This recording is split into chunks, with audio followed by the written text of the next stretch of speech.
बतख और बली की दोस्ती एक खूबसूरत बदखौर सड़क के किनारे खड़ी थी कि अचानक एक तेज़ रफ्तार गाड़ी ने उसे टक्कर मार दी।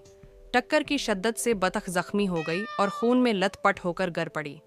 करीब ही से एक हाबलीन गुजर रही थी। उसने दर्दनाक आवाज़ सुनी तो फौरन बतख की तरफ भागी।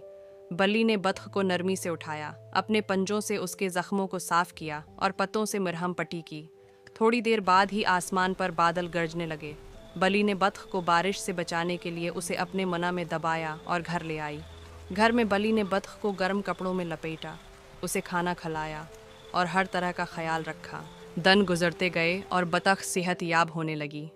एक दिन बली घर से बाहर खेल रही थी कि अचानक आसमान से एक खान बाजमान ने झपटा मारा और उसे अपने पंजों में जकड़ लिया। बली ने डर कर चीखना शुरू किया, म्याऊं म्याऊं। जदोजहद करते हुए उसने खुद को बाज के पंजों से छुड़ा लिया, लेकिन गिरते गिरते वो समंदर में जा गिरी। बल्ली को तैरना नहीं आता था।